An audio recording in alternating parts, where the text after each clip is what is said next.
परिचय। बच्चों, आज हम एक नए विषय का अध्ययन करेंगे। आगे बढ़ने से पहले क्या कोई मुझे कार्बोहाइड्रेट के विषय में बताएगा? हाँ सर, इससे हमारे शरीर को ऊर्जा मिलती है। शाबाश रवि। प्रतिदिन की जिंदगी में कार्बोहाइड्रेट हमारे शरीर के लिए ऊर्जा का प्रमुख स्रोत हैं। फल, सब्जी, दूध आदि कार्बोहाइड्रेट के मुख्य स्रोत हैं। सर, और हमें सूर्य के प्रकाश से क्या मिलता है? ये एक अच्छा प्रश्न है रमन। सूर्य के प्रकाश से हम विटामिन डी प्राप्त करते हैं। यह हमारे शरीर में कैल्शियम तथा फास्फोरस के अवशोषण तथा उपापचय को बढ़ाता है। सर, यदि हमारे शरीर को विटामिन डी नहीं मिलेगी तो क्या होगा? रमन, विटामिन डी की कमी से अनेक गंभीर रोग जैसे रिकेट्स, मोटापा, हृदय के रोग या उच्च रक्तचाप हो सकता है। बच्चों, आज हम जैव अणु अध्याय में इन सभी विषयों का अध्ययन करेंगे।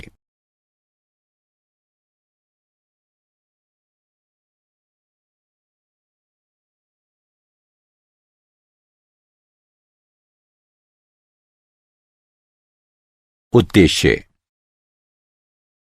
इस पाठ के अंत में आप निम्न करने में सक्षम हो जाएंगे। जैव अणु को परिभाषित करना, कार्बोहाइड्रेट्स का वर्णन करना, कार्बोहाइड्रेट का वर्गीकरण करना, प्रोटीनों की व्याख्या करना, एमिनो अम्लों का वर्गीकरण करना, प्रोटीनों की संरचना को जानना, एंजाइम को परिभाषित करना, विटामिनों के बारे में जानना, विटामिनों तथा उनकी कमी से होने वाले रोगों का वर्गीकरण करना और न्यूक्लिक अम्ल की संरचना की व्याख्या करना।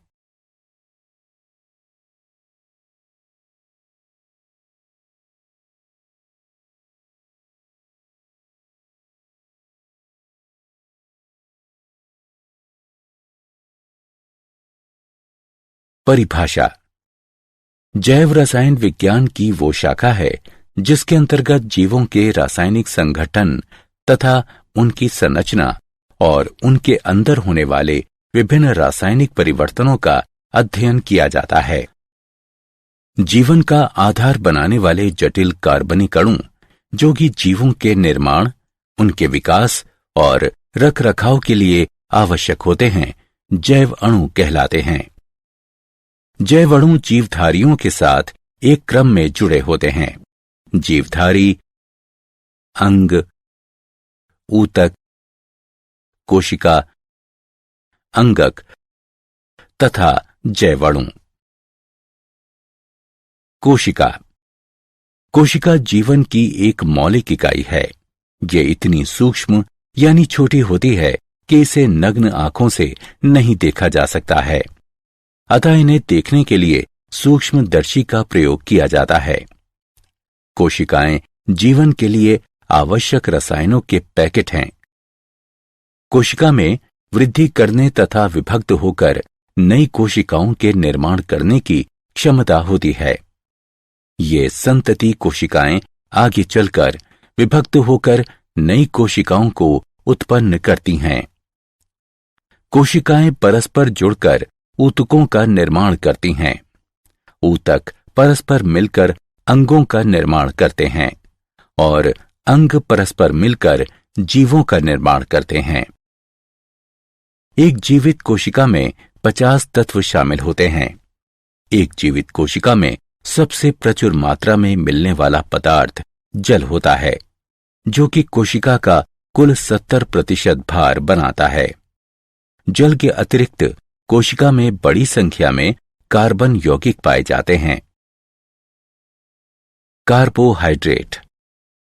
कार्बोहाइड्रेट यौगिकों जैसे glucose, fructose, sucrose, starch, cellulose आदि की एक महत्वपूर्ण श्रेणी का निर्माण करते हैं, जो कि हमारे प्रतिदिन के क्रियाकलापों में एक महत्वपूर्ण भूमिका निभाते हैं।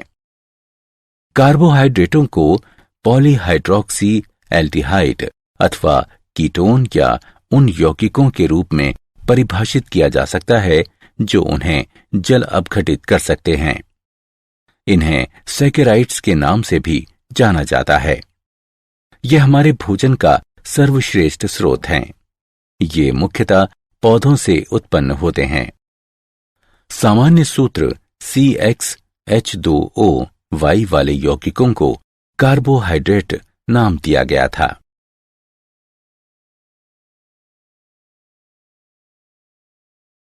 कार्बोहाइड्रेटों का वर्गीकरण। कार्बोहाइड्रेटों को जल अपघटन में उनके व्यवहार के आधार पर मुख्यतः निम्नलिखित 3 वर्गों मोनोसैकेराइड, ओलिगोसैकेराइड, पॉलीसैकेराइड में वर्गीकृत किया गया है। मोनोसैकेराइड ये ऐसे सरल कार्बोहाइड्रेट होते हैं जिनका जल अपघटन नहीं किया जा सकता है तथा ये सरलतम कार्बोहाइड्रेट ही रहते हैं। उदाहरण ग्लूकोज, फ्रक्टोज। ओलिगोसैकेराइड ये ऐसे कार्बोहाइड्रेट हैं जो कि जल अपघटन द्वारा मोनोसैकेराइड की 2 से 9 इकाइयां देते हैं। इनकी उपश्रेणियां होती हैं जो कि एक निश्चित ओलिगोसैकेराइड के जल अपघटन द्वारा निर्मित मोनोसैकेराइड इकाइयों की वास्तविक संख्या पर निर्भर करती हैं। डाइसैकेराइड के जल अपघटन से मोनोसैकेराइड की 2 इकाइयां प्राप्त होती हैं। उदाहरण माल्टोज, सुक्रोज। ट्राइसैकेराइड के जल अपघटन से मोनोसैकेराइड की 3 इकाइयां प्राप्त होती हैं। उदाहरण रैफिनोज। टेट्रासैकेराइड के जल अपघटन से मोनोसैकेराइड की 4 इकाइयां प्राप्त होती हैं। उदाहरण स्टेकिलोज। पॉलीसैकेराइड ये ऐसे कार्बोहाइड्रेट हैं जो कि बहुलक अणु होते हैं तथा जिनके जल अपघटन से अनेक संख्या में मोनोसैकेराइड की इकाइयां प्राप्त होती हैं। उदाहरण स्टार्च, ग्लाइकोजन तथा सेल्यूलोज।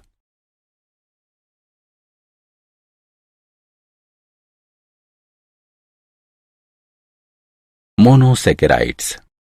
एल्डिहाइड समूह वाले मोनोसैकेराइड्स एल्डोस कहलाते हैं, जबकि कीटोनिक समूह वाले मोनोसैकेराइड्स कीटोस कहलाते हैं। कार्बन परमाणुओं की संख्या के आधार पर इन्हें विभिन्न श्रेणियों में वर्गीकृत किया जा सकता है। 3, 4, 5, 6 तथा 7 कार्बन परमाणुओं वाले मोनोसैकेराइड्स क्रमशः ट्रायोज, टेट्रोज, पेंटोज, हेक्सोज तथा हेप्टोज कहलाते हैं। डी ग्लूकोज, डी गैलेक्टोज तथा डी मैन्नोज 3 मुख्य एल्डोहेक्सोज हैं जो प्रकृति में व्यापक रूप से पाए जाते हैं। मोनोसैकेराइड के नाम के पहले लगा हुआ डी अक्षर विन्यास को दर्शाता है क्योंकि ये ग्लिसरैल्डिहाइड से व्युत्पन्न हुए हैं। ग्लिसरैल्डिहाइड 2 प्रतिबिंब विन्यास को दर्शाता है।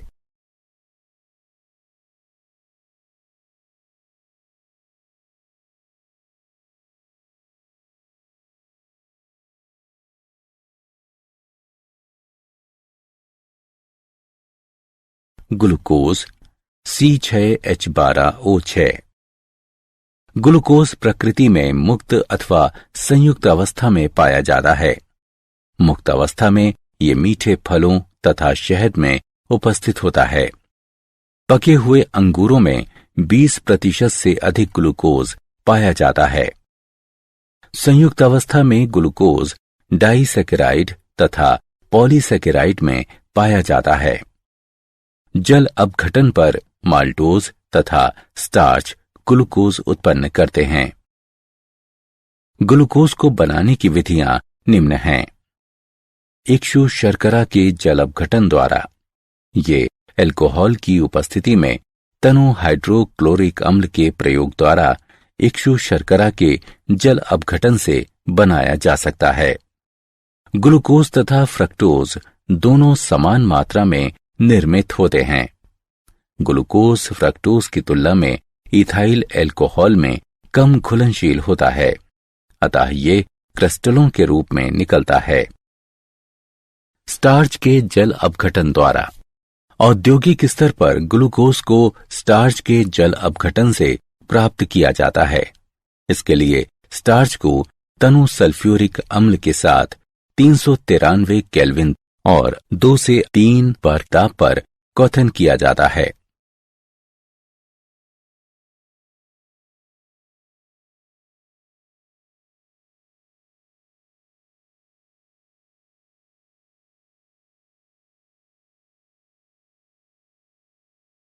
ग्लूकोज की रासायनिक अभिक्रियाएं।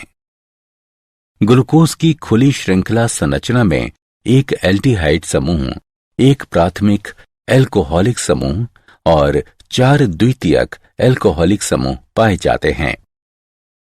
ग्लूकोज हाइड्रोजन साइनाइड के साथ संयोग करके ग्लूकोज साइनोहाइड्रिन का निर्माण करता है। ग्लूकोज हाइड्रोक्सिल एमीन के साथ अभिक्रिया करने पर एक ऑक्सिम जैसे एल्डिहाइड देता है। ग्लूकोज फिनाइल हाइड्राजीन के साथ अभिक्रिया करके फिनाइल हाइड्राजोन देता है। ग्लूकोज एसिटिक एनहाइड्राइड के साथ अभिक्रिया करके पेंटा एसीटेट बनाता है, जो ग्लूकोज में 5 OH समूहों की उपस्थिति की पुष्टि करता है। दुर्बल ऑक्सीकरण कर्मक द्वारा ग्लूकोज ऑक्सीकृत होकर ग्लूकोनिक अम्ल का निर्माण करता है। सुदृढ़ ऑक्सीकरण कर्मक द्वारा ग्लूकोज ऑक्सीकृत होकर ग्लूकेरिक अम्ल का निर्माण करता है। सोडियम अमलगम के साथ अपचयन करके ग्लूकोज सार्बिटॉल एक हेक्साहाइड्रिक अल्कोहल में अपचयित हो जाता है। जब ग्लूकोज तनुक्षारीय विलयन के साथ अभिक्रिया करता है, तब ये उत्क्रमणीय समावयवीकरण से होकर गुजरता है तथा डी ग्लूकोज, डी मैनोज तथा डी फ्रक्टोज का साम्य मिश्रण बनाता है। ये टॉलिन अभिकर्मक, फेलिंग विलयन तथा बेनेडिक्ट विलयन को अपचयित करता है। ग्लूकोज की चक्रीय संरचना। कुछ साक्ष्य ये संकेत करते हैं कि डी ग्लूकोज की विवृत श्रृंखला संरचना साम्यावस्था में प्राथमिक रूप से 2 चक्रीय रूपों के साथ पाई जाती है। ये अनेक अभिक्रियाएं CHO समूह की अनुपस्थिति को दर्शाती हैं। ग्लूकोज 2 भिन्न क्रिस्टलीय रूपों में पाया जाता है, जिन्हें अल्फा तथा बीटा कहते हैं। ग्लूकोज का अल्फा रूप गलनांक 303 केल्विन, इसके सांद्र विलयन से 303 केल्विन ताप पर क्रिस्टलीकरण द्वारा प्राप्त किया जाता है, जबकि ग्लूकोज का बीटा रूप गलनांक 373 केल्विन पर ग्लूकोज के गर्म एवं संतृप्त विलयन से इसके क्रिस्टलीकरण से प्राप्त किया जाता है। ये परिवर्ती ध्रुवण घूर्णन को दर्शाती है। एक ध्रुवण घूर्णक यौगिक के विशेष घूर्णन का साम्यावस्था में परिवर्तन होना परिवर्ती ध्रुवण घूर्णन कहलाता है। यह परीक्षण इस तथ्य को दर्शाता है कि शर्कराएं साधारणतः चक्रीय हेमी एसिटेल या हेमिकीटल संरचनाओं के रूप में पाई जाती हैं तथा केवल बहुत कम अणु ही विवृत श्रृंखला संरचना में पाए जाते हैं। हावर्त संरचनाएं। चक्रीयकरण के परिणाम स्वरूप एनोमेरिक कार्बन असम्मित हो जाता है तथा फिशर प्रक्षेप में नवीन निर्मित OH समूह या तो बाईं तरफ अथवा दाईं तरफ पाया जाता है। इसके परिणाम स्वरूप 2 समावयवी बनते हैं। ऐसे समावयवी जिनमें हाइड्रोक्सिल समूह C1 के दाईं तरफ स्थित होता है, अल्फा डी समावयवी कहलाते हैं। ऐसे समावयवी जिनमें हाइड्रोक्सिल समूह C1 के बाईं तरफ स्थित होता है, बीटा डी समावयवी कहलाते हैं। हावर्त संरचना में वलय यानी रिंग के निचले मोटे किनारे यानी सिरे पर्यवेक्षक के सबसे पास होते हैं। फिशर प्रक्षेप में दाईं तरफ वाले समूह हावर्त संरचना में वलय यानी रिंग की सतह के नीचे लिखे होते हैं। फिशर प्रक्षेप में बाईं तरफ वाले समूह हावर्त संरचना में वलय यानी रिंग की सतह के ऊपर लिखे होते हैं। फ्रक्टोज। फ्रक्टोज पौधों में पाया जाने वाला एक सरल मोनोसेकेराइड है। ग्लूकोज तथा ग्लैक्टोज के साथ ये 3 खाद्य मोनोसेकेराइडों में से एक है, जो कि पाचन के दौरान सीधे ही रुधिर धारा में अवशोषित हो जाते हैं। पके हुए फलों के रसों तथा शहद में ये ग्लूकोज के साथ पाया जाता है। ये लेव्युलोज भी कहलाता है, क्योंकि प्राकृतिक फ्रक्टोज लेवोरोटेटरी होता है। संयुक्त अवस्था में ये सुक्रोज तथा इन्युलिन नामक पॉलीसेकेराइड में पाया जाता है। औद्योगिक स्तर पर ये तनु सल्फ्यूरिक अम्ल से इन्युलिन के जल अपघटन द्वारा बनाया जाता है।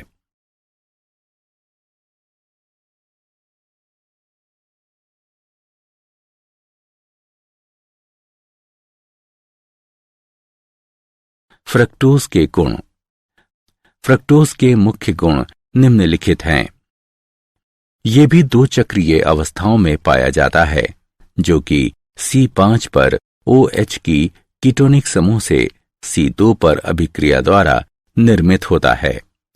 इस प्रकार 5 सदस्यीय वलय बनती है तथा इसकी फ्यूरेनोस संरचना होती है। ये भी परिवर्ती ध्रुवण घूर्णन को दर्शाता है। ये रंगहीन क्रिस्टलीय ठोस है तथा ये स्वाद में मीठा होता है। ये ग्लूकोज के मुकाबले जल तथा अल्कोहल में अधिक घुलनशील होता है। ये भी टॉलेन अभिकर्मक, फेहलिंग विलयन तथा बेनेडिक्ट विलयन को अपचयित करता है।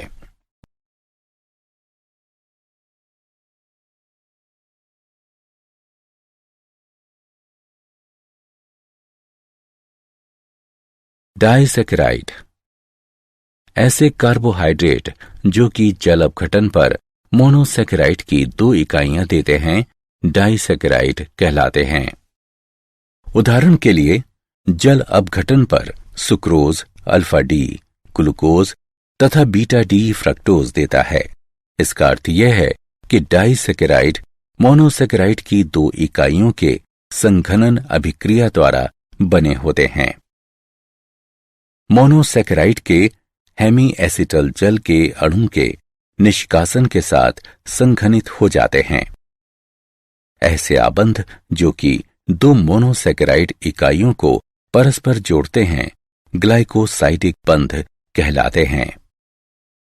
सभी डाइसेकेराइड क्रिस्टलीय ठोस तथा जल में घुलनशील होते हैं। ये 2 श्रेणियों में बटे होते हैं। अपचायी शर्करा। यदि किसी मोनोसेकेराइड इकाई का अपचायी केंद्र मुक्त होता है तो डाइसेकेराइड शर्करा अपचायी होती है तथा अनअपचायी शर्करा। यदि 2 मोनोसेकेराइड इकाइयां अपने कार्बोनिल समूह द्वारा परस्पर जुड़ी होती हैं तो डाइसेकेराइड शर्करा अनअपचायी होती है।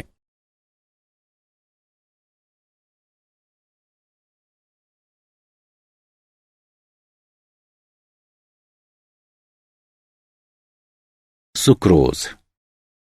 सुक्रोज सर्वाधिक मात्रा में पाया जाने वाला डाइसेकेराइड है तथा ये सभी प्रकाश संश्लेषी पौधों में पाया जाता है। ये एक सफेद क्रिस्टलीय ठोस है जो कि जल में घुलनशील होता है। जब ये इसके गलनांक द्रवण बिंदु से ऊपर गर्म किया जाता है तो ये एक भूरे रंग का पदार्थ कैरामेल का निर्माण करता है। औद्योगिक रूप से ये गन्ने तथा चुकंदर से निकाला जाता है। सुक्रोज का जल अपघटन तनु अम्लों अथवा इन्वर्टेज एंजाइम से कराने पर यह समान मात्रा में डी ग्लूकोज तथा डी फ्रक्टोज देता है। सुक्रोज जमा 66.5 डिग्री के विशेष घूर्णन के साथ डेक्स्ट्रो रोटेटरी होता है। जल अपघटन पर सुक्रोज समान मात्रा में डेक्स्ट्रोरोटेटरी ग्लूकोज तथा लेवोरोटेटरी फ्रक्टोज का मिश्रण देता है। सुक्रोज का ग्लूकोज तथा फ्रक्टोज में समान मात्रा के मिश्रण में परिवर्तन होना ध्रुवीय घूर्णन के चिन्ह में परिवर्तन के द्वारा दर्शाया जाता है। इस प्रकार सुक्रोज का जल अपघटन शर्करा का अपवृतन कहलाता है। ग्लूकोज तथा फ्रक्टोज का समान मात्रा का मिश्रण अपवृत्त शर्करा कहलाता है।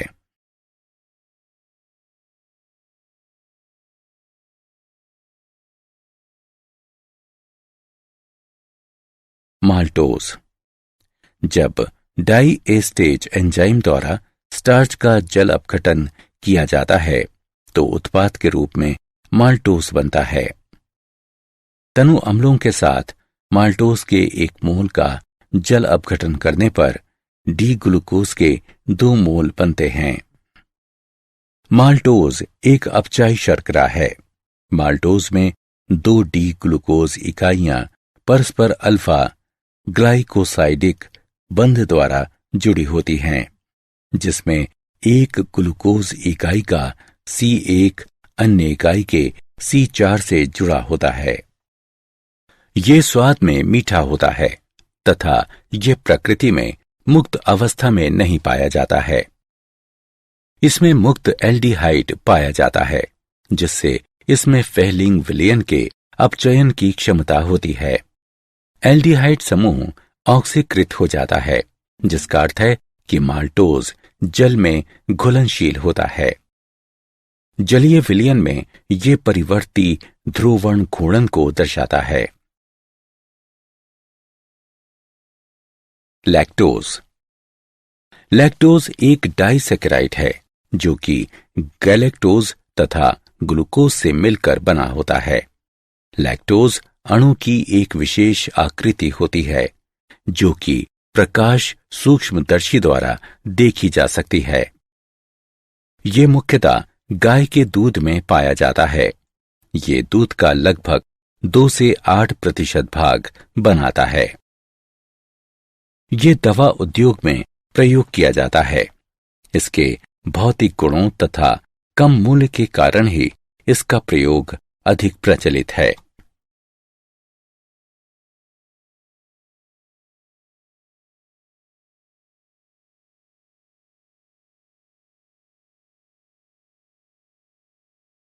पॉलीसैकेराइड पॉलीसैकेराइड मोनोसैकेराइड के बहुलक होते हैं जो कि परस्पर ग्लाइकोसाइडिक बंध द्वारा जुड़े होते हैं।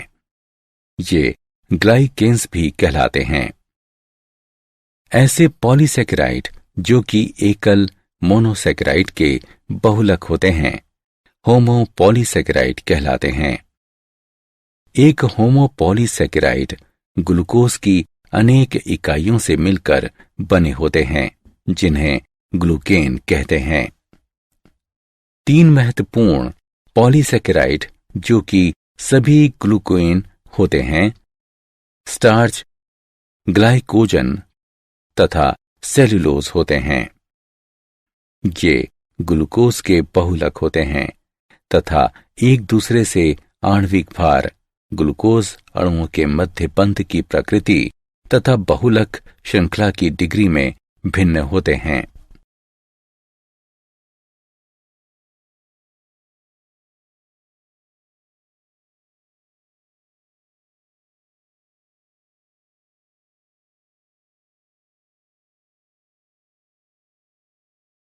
स्टार्च ये एक सफेद पाउडर होता है जो कि जल में आंशिक रूप से घुलनशील होता है। जब ये जल के साथ गर्म किया जाता है तो ये एक कोलाइडी निस्पंदन बनाता है जिससे 2 मुख्य घटक निष्क्रिय किए जा सकते हैं। एक घटक एमिलोज तथा दूसरा एमिलोपेक्टिन कहलाता है। एमिलोज ये जल में घुलनशील होता है। ये अल्फा डी ग्लूकोज का एक रेखीय बहुलक होता है। एक एमिलोस में 1000 डी ग्लूकोपाइरेनोज इकाइयों से अधिक पाई जाती है, जो कि अल्फा ग्लूकाइसाइडिक बंध द्वारा जुड़ी होती है, जिसमें एक इकाई का C1 अगली इकाई के C4 से जुड़ा होता है। एमिलोपेक्टिन ये स्टार्च का जल में अघुलनशील भाग होता है। एक ग्लूकोज इकाई के C6 तथा दूसरे के C1 के मध्य शाखा बनती हैं, जो कि 20 से 25 इकाइयों के अंतराल पर पाई जाती हैं। इसका आणविक भार 1 से 6 मिलियन होता है।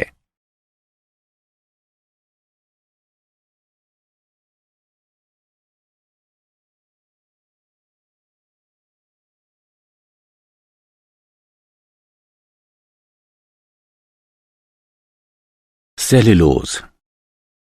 सेल्यूलोज डी ग्लूकोज इकाइयों का एक रेखीय बहुलक है, जो कि बीटा ग्लाइकोसाइडिक बंध द्वारा जुड़े होते हैं। श्रृंखलाएं निकटवर्ती रज्जुकों की ग्लूकोज इकाइयों के मध्य पाए जाने वाले हाइड्रोजन बंधुओं द्वारा जुड़ी रहती हैं। श्रृंखलाओं का विन्यास बंडलों का निर्माण करता है, जो कि इसकी संरचना को उभार प्रदान करता है। सेल्यूलोज डी ग्लूकोज इकाइयों के संघनन से भी बनता है। ये टॉलिन अभिकर्मक या फेलिंग विलयन को अपचयित नहीं करता है। यीस्ट के द्वारा इसका किण्वन नहीं होता है। ये आसानी से जल अपघटित नहीं हो सकता है। दाब में जब ये तनु सल्फ्यूरिक अम्ल के साथ गर्म किया जाता है तो ये जल अपघटित होकर डी ग्लूकोज देता है। ग्लाइकोजन। ग्लाइकोजन एक बहुशाखित पॉलीसेकेराइड है, जो कि जंतुओं तथा कवक में संचित ऊर्जा के रूप में कार्य करता है। मनुष्य में ये प्राथमिक रूप से यकृत तथा पेशियों की कोशिकाओं में बनता तथा संचित होता है तथा लंबे समय तक द्वितीयक ऊर्जा संचार के रूप में कार्य करता है। ये ग्लूकोज का एक बहुलक है, जो कि 1,4 ग्लाइकोसाइडिक बंध द्वारा जुड़े होते हैं। यह एक सफेद पाउडर है जो कि जल में घुलनशील होता है। ये आयोडीन के साथ बैंगनी रंग देता है। ग्लाइकोजन का आणविक भार बहुत अधिक होता है, जो कि 2 गुणा 10 की घात 5 से 10 की घात 8 तक होता है। ये लगभग सभी मानव ऊतकों में पाया जाता है। यह यकृत में संचित होता है। जब शरीर को ग्लूकोज की आवश्यकता होती है तो एंजाइम ग्लाइकोजन को ग्लूकोज में तोड़ देते हैं।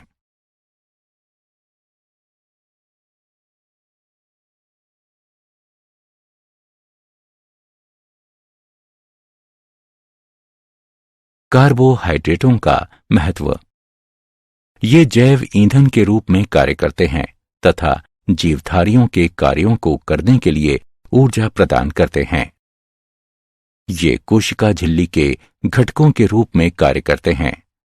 ये वसीय अम्लों के खंडन में सहायक होते हैं तथा कीटोसिस को रोकते हैं। सेल्यूलोज के व्युत्पन्न विस्फोटक सेलुलाइट बनाने में उपयोग में लाए जाते हैं। ये शरीर में विभिन्न उपापचयी क्रियाओं के नियंत्रण में सहायक हैं। सेल्यूलोज एसीटेट का उपयोग फोटोग्राफिक फिल्म तथा पैकेजिंग पदार्थों में किया जाता है। ये पौधों में संचित भोजन के रूप में उपस्थित होते हैं, जैसे कि स्टार्च।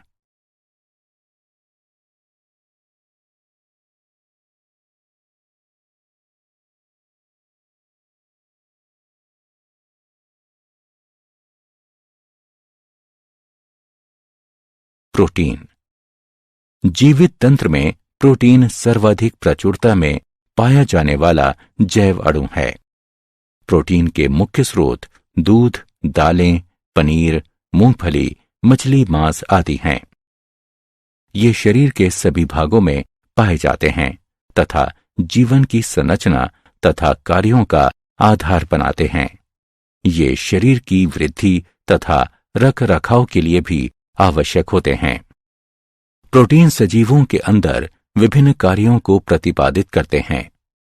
इन कार्यों के अंतर्गत उपापचयी अभिक्रियाओं का उत्प्रेरण करना, डीएनए का प्रतिकृतिकरण, उद्दीपनों के प्रति अनुक्रिया करना तथा अणुओं का एक स्थान से दूसरे स्थान तक परिवहन करना आदि शामिल हैं।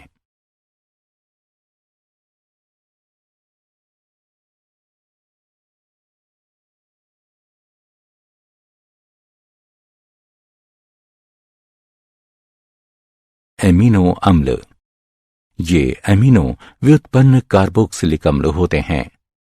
अल्फा एमिनो अम्ल प्रोटीनों तथा पेप्टाइडों के मूलभूत अंग होते हैं।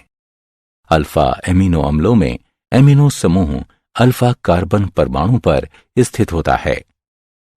किसी अणु में एमिनो तथा कार्बोक्सिलिक समूहों की आपेक्षिक संख्या के आधार पर एमिनो अम्लों को उदासीन, अम्लीय तथा क्षारीय एमिनो अम्लों में वर्गीकृत किया गया है।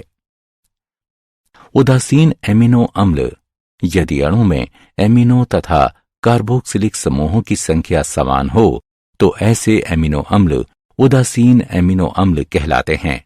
उदाहरण ग्लाइसीन।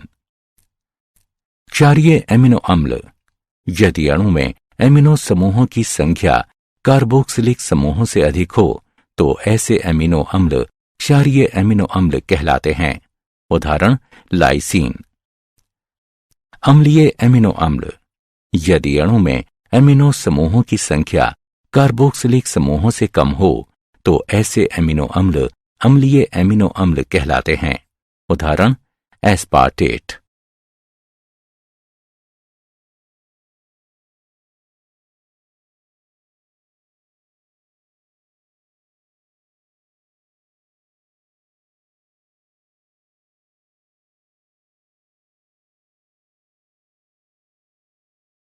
आवश्यक तथा अनावश्यक एमिनो अम्ल।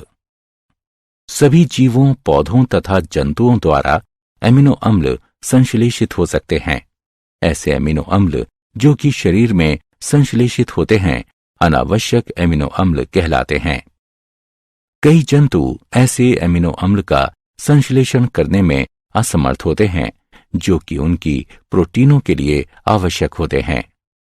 ऐसे एमिनो अम्ल जो कि शरीर में संश्लेषित नहीं हो सकते हैं तथा भोजन द्वारा ही ग्रहण किए जा सकते हैं, आवश्यक एमिनो अम्ल कहलाते हैं। एक वयस्क मानव के लिए 10 आवश्यक एमिनो अम्ल होते हैं। भोजन में आवश्यक एमिनो अम्लों की कमी से रोग हो सकते हैं, जैसे कि क्वाशियोरकॉर।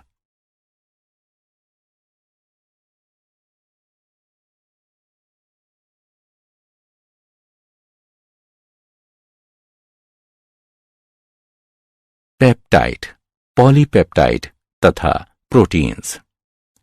एंजाइम जल अणु के निष्कासन द्वारा अल्फा एमिनो अम्लों का बहुलकीकरण करके पेप्टाइडों का निर्माण कर सकते हैं। एमिनो अम्लों के मध्य निर्मित CONH आबंध पेप्टाइड बंध या पेप्टाइड आबंध कहलाता है। इस प्रकार से जुड़ने वाले एमिनो अम्लों को एमिनो अम्ल अवशेष कहा जाता है। ऐसे बहुलक जिनमें अनेक एमिनो अम्ल अवशेष पाए जाते हैं पॉलीपेप्टाइड्स कहलाते हैं। पॉलीपेप्टाइड्स रेखीय बहुलक होते हैं। पॉलीपेप्टाइड श्रृंखला का एक सिरा एक एमिनो अम्ल अवशेष में समाप्त होता है जिसमें एक NH2 समूह पाया जाता है जो कि N सिरा कहलाता है। एमिनो अम्ल अवशेष में दूसरा सिरे पर COOH समूह पाया जाता है जो कि C सिरा कहलाता है। प्रोटीन्स ऐसे अणु होते हैं जिनमें एक या अधिक पॉलीपेप्टाइड श्रृंखलाएं पाई जाती हैं तथा आणविक द्रव्यमान 10,000 से अधिक होता है। एक पेप्टाइड में बंधों का एक विशेष होता है जो कि एमिनो अम्ल क्रम कहलाता है। एमिनो अम्ल क्रम उस एमिनो अम्ल के 3 अक्षरों द्वारा विशेषीकृत होता है। ये अक्षर परस्पर हाइफन द्वारा जुड़े होते हैं।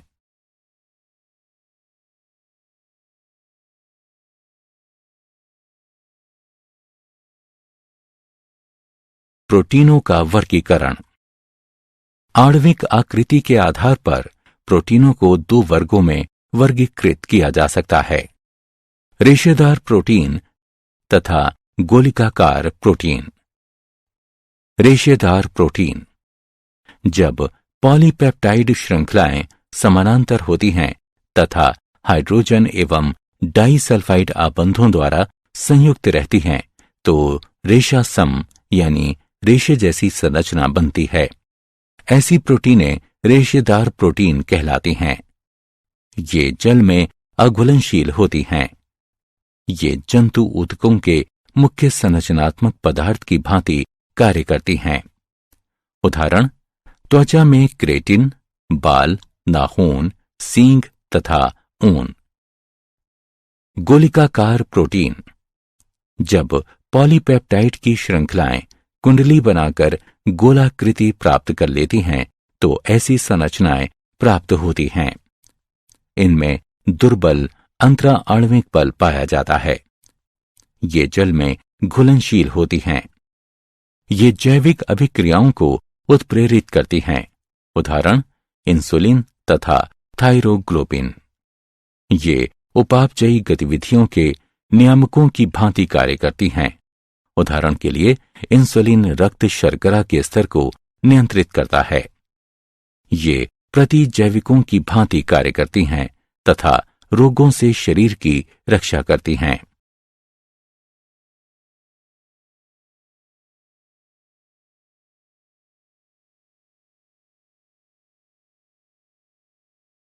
प्रोटीन की संरचनाएं।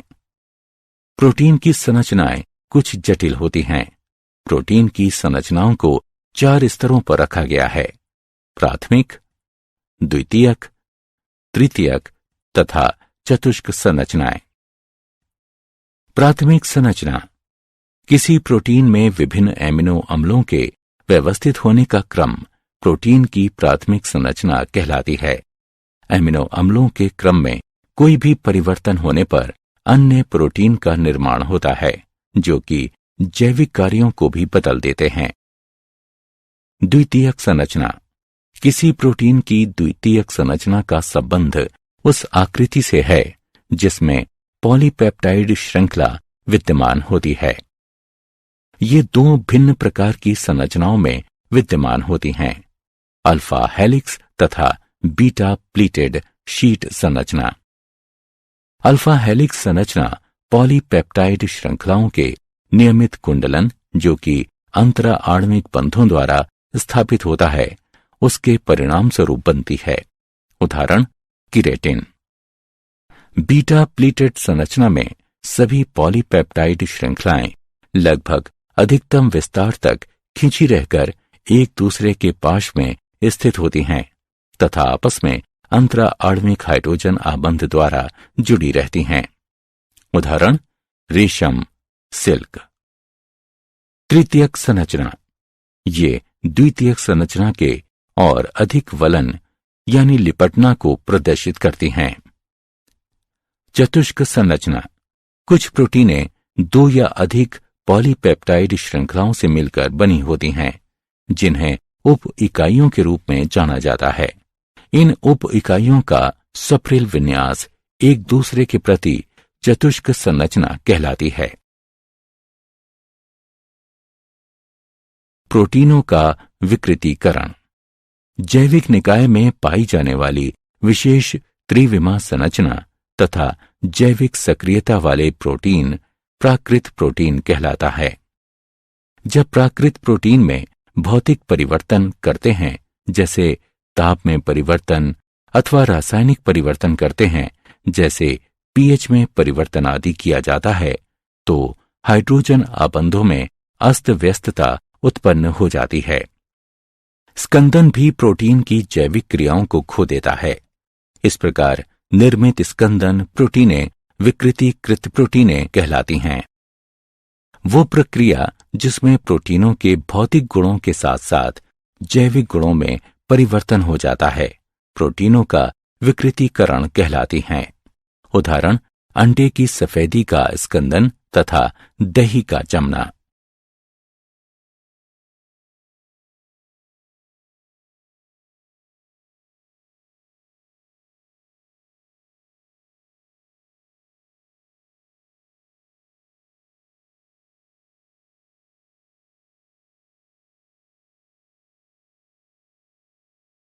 एंजाइम।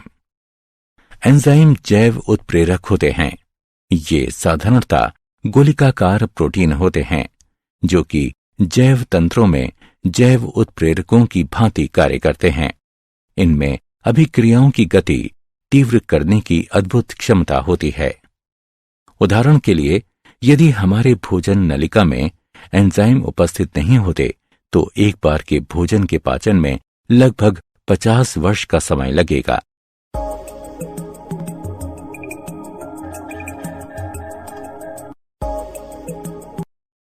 एंजाइमों के कुछ सामान्य तथा महत्वपूर्ण गुण निम्न हैं।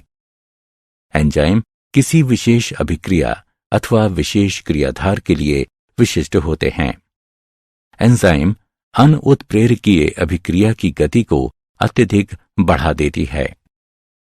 एक अनुकूल पीएच तथा 310 केल्विन तापमान पर इनकी क्रियाशीलता सर्वाधिक होती है। यहां तक कि एंजाइम की बहुत कम मात्रा भी एक अभिक्रिया की गति को बढ़ा देती है।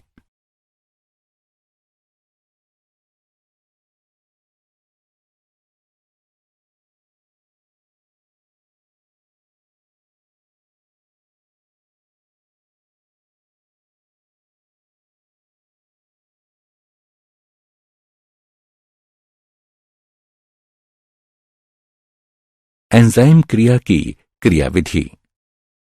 क्रियाधार अणु एंजाइम की सतह पर उपस्थित सक्रिय स्थानों यानी एक्टिव साइटों से जुड़ता है। सक्रिय स्थानों की आकृति इस प्रकार की होती है कि केवल क्रियाधार ही उसमें सही से जुड़ पाता है, जैसे कि एक ताला तथा चाबी। इस प्रकार के विशेष संयोजन द्वारा एंजाइम क्रियाधार कॉम्प्लेक्स का निर्माण होता है। एंजाइम अभिक्रिया की सक्रियण ऊर्जा को कम कर देते हैं। उदाहरणार्थ, सुक्रोज के अम्लीय जल अपघटन के लिए सक्रियण ऊर्जा 6.22 किलो जूल प्रति मोल है, जबकि सुक्रेज एंजाइम द्वारा जल अपघटित होता है तो सक्रियण ऊर्जा केवल 2.15 जूल प्रति मोल होती है।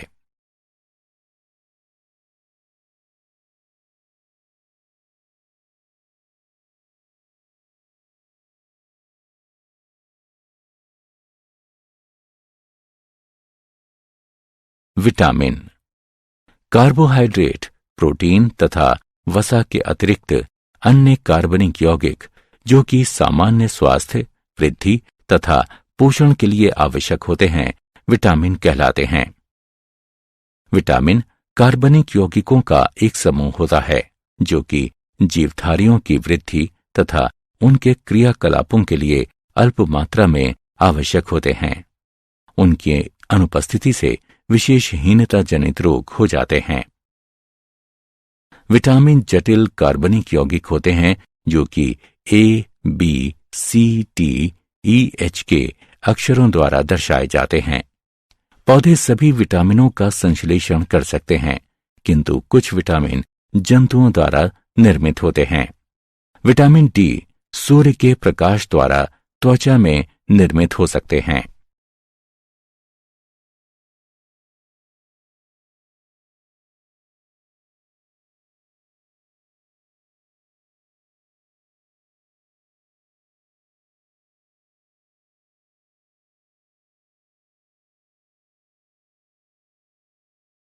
विटामिन, उनके स्रोत तथा हीनता जनित रोग।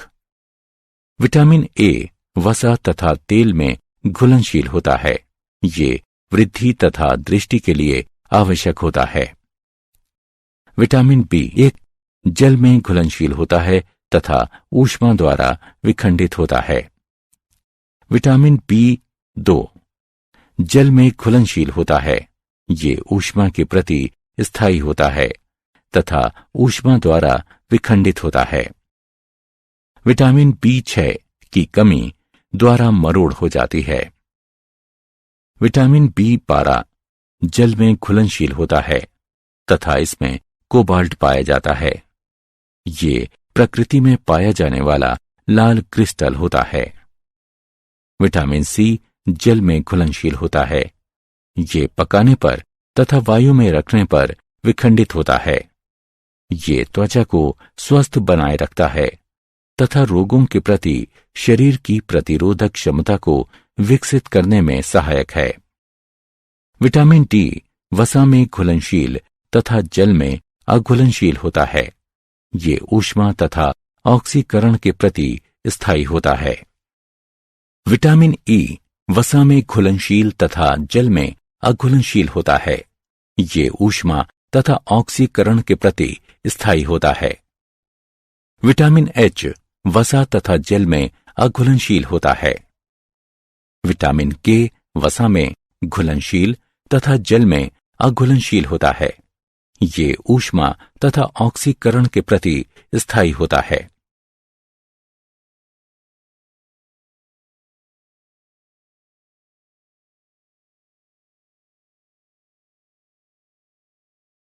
विटामिनों का वर्गीकरण। विटामिनों की घुलनशीलता के आधार पर इन्हें दो मुख्य श्रेणियों में वर्गीकृत किया गया है। वसा विलय विटामिन। इस वर्ग में उन विटामिनों को रखा गया है जो वसा तथा तेल में विलय होते हैं परंतु जल में अविलय। ये विटामिन ए, डी, ई तथा के हैं। ये यकृत तथा एडिपोज यानी वसा संग्रहित करने वाला ऊतक में संग्रहित रहते हैं। इन विटामिनों को अधिक मात्रा में ग्रहण करने पर अधिविटामिनता हो जाती है। जल में विलय विटामिन। बी वर्ग के विटामिन तथा विटामिन सी जल में विलय होते हैं, अतः इन्हें एक साथ इस वर्ग में रखा गया है। जल में विलय विटामिन की पूर्ति हमारे आहार में नियमित रूप से होनी चाहिए क्योंकि इन्हें हमारे शरीर में संचित नहीं किया जा सकता है। विटामिन एच एक अपवाद है क्योंकि ये जल तथा वसा में अघुलनशील होता है।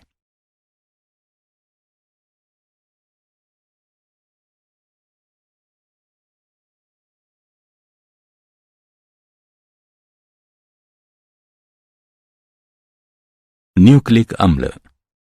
न्यूक्लिक अम्ल न्यूक्लियोटाइडों की लंबी श्रृंखला वाले बहुलक होते हैं।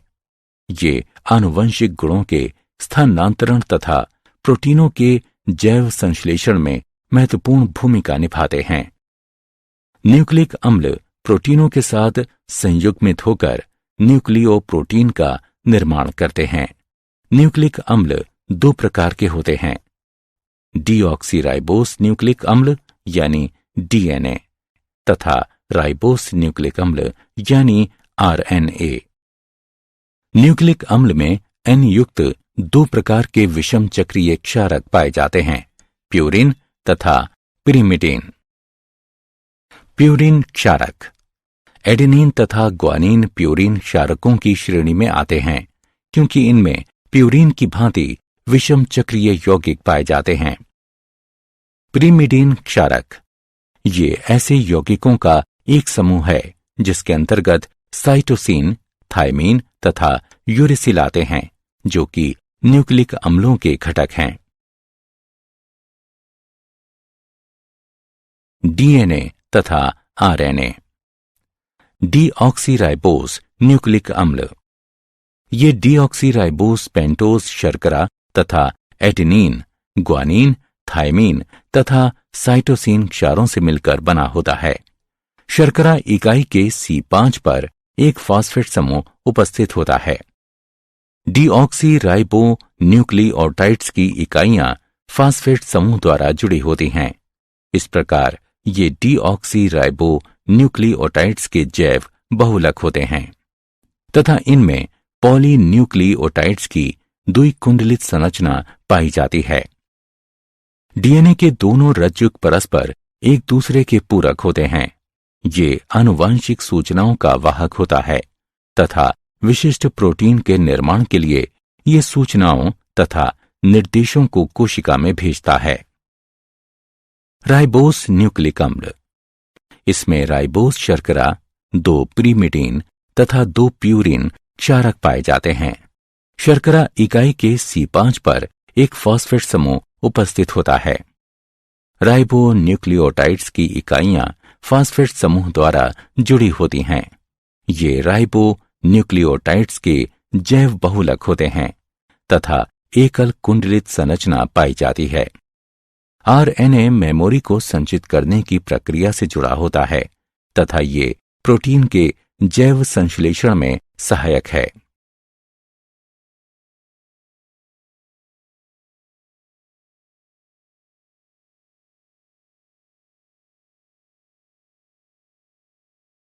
न्यूक्लिक अम्लों के जैविक कार्य।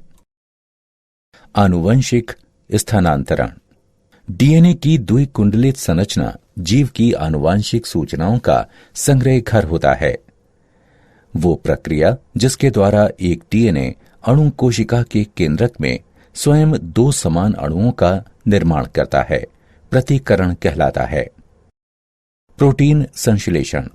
ये प्रोटीन के संश्लेषण में एक महत्वपूर्ण भूमिका निभाता है। ये दो चरणों में पूर्ण होता है। अनुलेखन। डीएनए की एक रज्जुक से आनुवंशिक सूचनाओं का आरएनए में प्रतिलिपिकरण करने की प्रक्रिया को अनुलेखन कहते हैं। स्थानांतरण। स्थानांतरण या रूपांतरण वो प्रक्रिया है जिसमें अमीनो अम्लों के बहुलकन से पॉलीपेप्टाइड का निर्माण होता है। एमिनो अम्लों के क्रम व अनुक्रम दूत आरएनए में पाए जाने वाले क्षारों के अनुक्रम पर निर्भर करता है।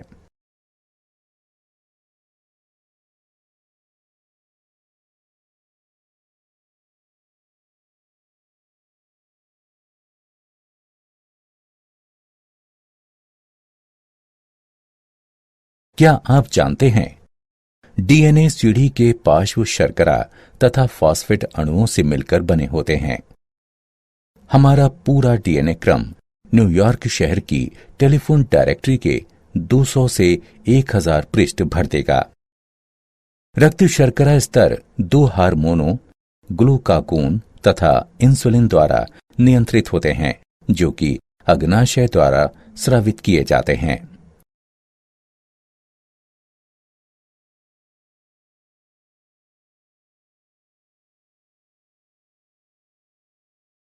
सारांश। आइए हमने जो कुछ सीखा है उसे संक्षेप में दोहराएं।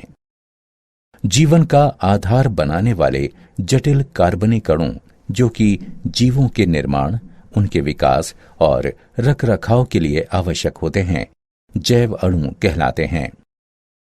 कार्बोहाइड्रेटों को पॉलीहाइड्रॉक्सी एल्डिहाइड अथवा कीटोन या उन यौगिकों के रूप में परिभाषित किया जा सकता है जो उन्हें जल अपघटित कर सकते हैं।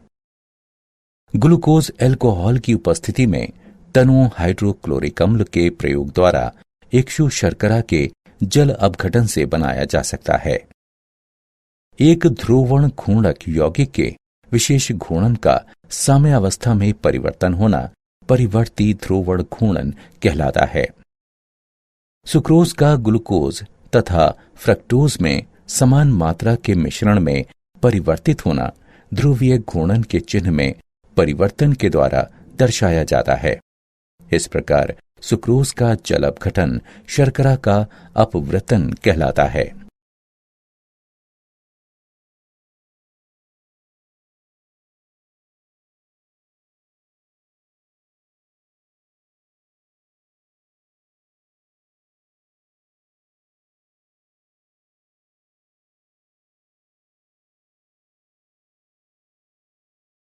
ग्लाइकोजन एक बहुशाखित पॉलीसेकेराइड है जो कि जंतुओं तथा कवक में संचित ऊर्जा के रूप में कार्य करता है।